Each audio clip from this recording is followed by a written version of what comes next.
Maintaining a relationship in these difficult times as well, in this pandemic era, is not easy. You have so many commitments to juggle. We have our jobs, we have the need to be attentive to our parents, especially if they're older, our desire to grow as a person through reading and study. How then can you really give quality time and attention to your date? How can you make them first place when we have so many other urgent things that demand our time and our attention? A very good question. The answer is that you must create special moments. To win over the heart of the man or woman of your dreams, you must make them into your personal Shabbat or Sabbath. You must make them the important thing, the thing that takes precedence over the urgent thing. Even Jewish businessmen working on the biggest deal of their lives, come sundown Friday, got to close up shop, can't deal with it anymore. You know that you have to put it all to bed, close that business and get home before Shabbat starts. What's urgent and what's important? The problem is that we let the urgent things rule our lives at the expense of the important things. And let me explain. Hashem in His wisdom gave us Shabbat, or the Sabbath. The best way of summing up the Shabbos is this: a 24-hour period in which there is nothing urgent. Because our lives throughout Sunday through Friday, it's all about answering that WhatsApp, answering that email, and in fact, we're constantly glued to the computer or glued to our cell phones or to our iPads. Everything, there's always some urgency. Shabbos says, no more urgency.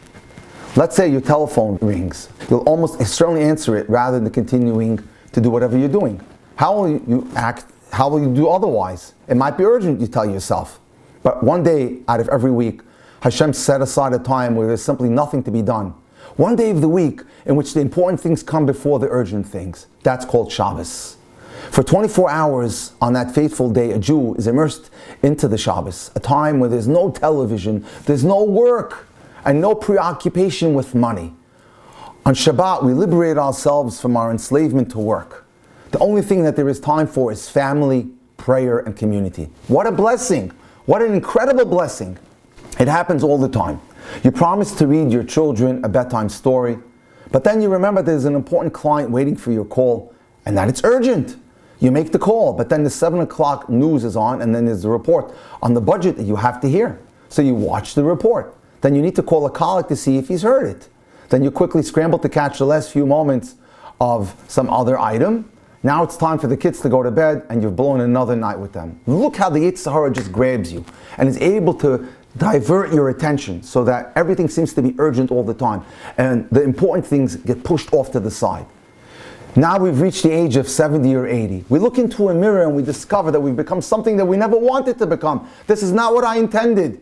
We are as small-minded and narrow and lonely as all the other people used to be when we were young. When we vowed we would never ever become like them. But we have. And how did that happen?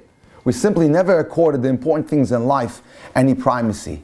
The things that are important never got first attention with us, never got priority. Suddenly we're not as close to our children as we should be. And they rarely call us. We never put enough time into this. Hashem teaches us that the essence of a relationship is not what we do for each other, or what material objects we give each other, but how much of ourselves we give to them.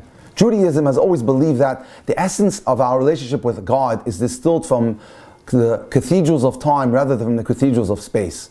Most religions have their great cathedrals, their churches, their mosques, their synagogues, and even their little country graveyards, places sanctified by prayer. But you have to understand something. The essential Shabbos message is that time supersedes space. That the gift of yourself is greater than the gift of a flimsy material object. Ladies and gentlemen, learn from the Shabbos how to give the gift of yourself to your date, to your husband, to your wife.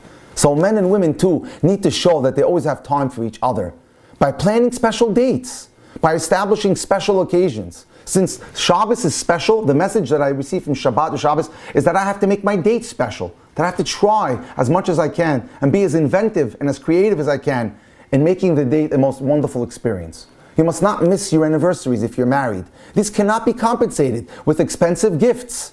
People today believe in expanding time to acquire space. They work themselves to the bone for material comforts and waste their lives in that process. I remember when I first came out of medical school and I took a CME course on how to run the practice. I met doctors from all over the world. One of them was retired in Pembroke Pines in Florida, and he told me, I have patients who are so wealthy, they go on trips throughout the world, but they can't even get off the tour bus because they're in such physically bad, poor shape.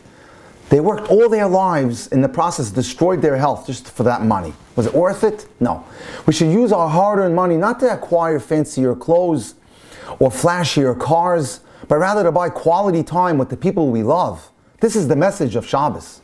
Your date tells you that he has to be away a lot of the time because of his work. But then he tells you that he's making so much money that he bought you 2 round-trip tickets for a vacation in a month's time. Or a beautiful diamond for you to look at when you're not with him.